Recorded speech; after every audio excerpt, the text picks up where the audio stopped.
Chase Sexton officially leaves KTM. Hey everybody, Walty Wanderers, buckle up, strap in. We got a hard-hitting pull, no punches, no sugarcoating it, no rainbows or sunshine, kiddos. I'm just going to give it to you and give it to you straight. We got a good one to unpackage today. Welcome to the show. I hope everybody's doing great. Let's jump back on the moto merry-go-round and examine the good, the bad, and maybe a little bit of the ugly. No, Walty, not the ugly. Only examine rainbows and sunshine and the metal militia. No. Somebody's got to read between the lines and look between the industry ruts. We got some ruts to look through today. Welcome to the show. I hope everybody's doing great. So, Chase Sexton, welcome to the swimming pool. I just saw that posted that he officially unfollowed KT. That's not good. That's not good. I mean, at the time of this recording, it's maybe an actual presser has been released. But I saw a post that Chase has, in fact, unfollowed KTM on his Instagram. Oh my God, it's World War III. Stop everything. Chase is in big trouble, man. Because here's the thing. I mean, you got to think Eli's got to be, like, kind of tripping right now. And what about Prado? I heard he unfollowed Cowie as well. So if it hasn't already happened, it's coming, the official press release that the worst kept secret in moto. Yeah, so lame. So lame. Back in the day.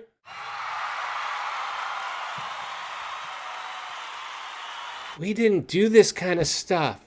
This was hard-hitting action sports, X Games, blood sport, gladiator games. Now it's all political, Wall Street, corporate, to the extreme. Oh yeah, Chase, I'm your agent, and we can't unfollow or say anything. We gotta do No. Dude, give it to us straight, man. Now I'm concerned, because Chase took a nasty hit. It's super duper. That dude's built like a brick house. Most people would be like done, gone, not racing anymore, out for season or whatever. He takes the gnarliest hits. And he did this on the Honda, by the way, before he even came to KTM. So I don't think him moving teams is necessarily going to do a whole lot. And Cowie hasn't done anything special for a while, and they're hanging all their hopes on Chase. They had to be like freaking out when they saw him take that hit. Chase didn't even want to race Super Duper. It was in his contract. Now when you sign a contract, you have to do Super Duper. See, back in the day, you'd sign your contract. It was for Supercross and Motocross. That's it. And then if you're lucky and you got invited to one of these off-season Monster Million, Paris, Burst, whatever, you went and made some extra cash. Maybe got some gate drops, just to stay fresh. Mainly now it's just all about money. Money. It's getting to be ridiculous money now, which is awesome because it shows the sport's growing. But there's clearly a lot of money left on the table, and that's a whole separate video. If you're new, get subscribed. Not tomorrow, not yesterday, today. Because industry, we're putting you under the microscope. And you deserve it. I've been... Man, on the receiving end of the industry, I remember just trying to do giveaways to the fans in the pits at A1. Give back. Can't do that. Yeah, it'll interfere with our merchandising sales. No, we saw him shut down Road to Recovery from trying to do anything at the pits. It's insane. Industry, shame. Now, back to Chase. He's unfollowed KTM on Insta, so he's gone. And I don't think he's not going to race in the Nations. I doubt he's going to race the Nations because if he did, he'd have to do it on the KTM, right? And I'm sure all those riders got offered some kind of money, but it was mainly when you raced the Nations. It used to be for pride and the opportunity. And now it's for prestige, because if you can have on your resume, if I'm your agent, like, yeah, my riders rode for Team USA, represented Team USA once, twice, 3 times, whatever the case may be, that adds value to sponsors. Like, that's extra races, and that's what sponsors want. Like, how many races is your guy doing?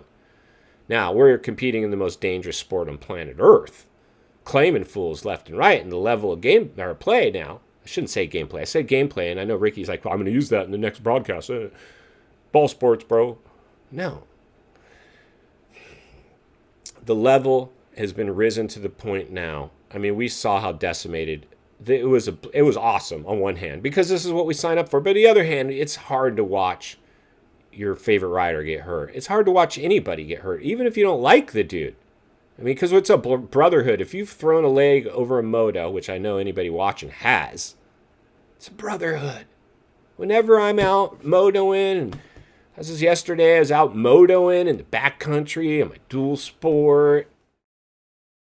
And I see some dude, and we wave and come, we start talking. It's a brotherhood. We bro down. Right? You don't want to see anybody get slammed. Chase took a big slam.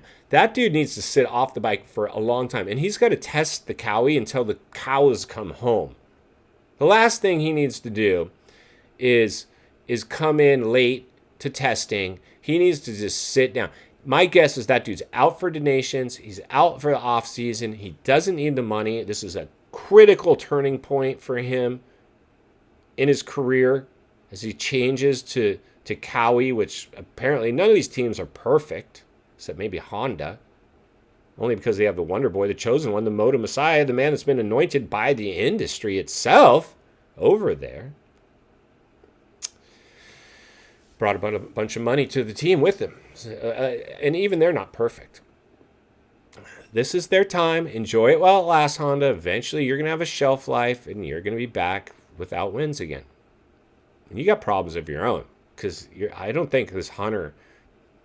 what I saw at a Hunter and his kid brother at Super Duper, there's clearly, he's sick of this. This is weighing on him, Now, he's getting paid handsomely, but as a racer, especially when you sniff a championship or a win, and it keeps getting taken to you by the guy you're a teammate with, your brother, you got to hang out with and have dinner with or grew up with, have family get-togethers with. It's like the elephant in the room. But anyway, Chase Sexton, bro, you unfollowed Cowie or KTM on Instagram. Clearly, that relationship was over a long time ago. Now it's officially over.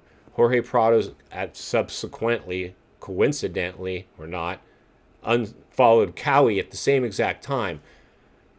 Eli, you're going to get Jorge Prado and that KTM, and good luck, brother. We'll be cheering for you for sure. That should be a fun one to watch. And then you're going to get Chase over at Cowie, which just had a disastrous season, let go of Anderson, which was a really dumb move. And you're going to get Marchbanks, who's still, I don't know if Marchbanks is going to be, he's good. I'm going to cheer for him. I want him to do well. But I think I would have rather have seen Chase and Anderson together. Anderson was your veteran guy. So now the $1 million question. Leave it in the comments below. And if you're new, get subscribed. Jump over to the community page of the Walty Wanderers YouTube channel. We'll probably be asking it on the page. How is Chase going to do over at Kawasaki? How's he going to do? Is he going to do better? Is he going to do worse? Is this going to be more of the same? That's the $1 million question. And final thoughts. I come to you as a friend, as a content creator, as a moto guy that wants to see you not only win on the track, off the track. Understand the waters you're swimming in now. They're shark infested. Chase, welcome to the swimming pool. Bro, it's a tough season for you, dog. I mean, I don't know how else to really slice this one. I mean, listen, these are factory bikes, factory equipment, factory teams, big budgets. You're going to, wherever you go, you're pretty much dealing with the same situation. Back in the day, riders would spend their whole careers with one team. That's clearly changed because agents now are just marketing you to whoever's willing to pay you the most money. And it's become a little finicky. Riders are becoming a little finicky out there. If you're not getting results, you want to blame it on the bike. Unfortunately, there's only one thing that you can blame right now, and his name is Jet Lawrence. But that's why I'll be here to blow the lid off it every step of the way. Because it's not only what we need, it's in fact what we deserve. If you appreciate the content, I want to humbly ask you to give the video a like, subscribe to the channel, leave a comment below. I'd love to hear from you. Social media links in the description of this video if you'd like to follow me there. Simply search up Walty Wanderers MX on Instagram. If you enjoyed this video, you're going to love the next video. And there's an easy subscribe icon for your convenience. As always, thank you for your time. Don't go over the bars. God bless. And I'll see you on the next video.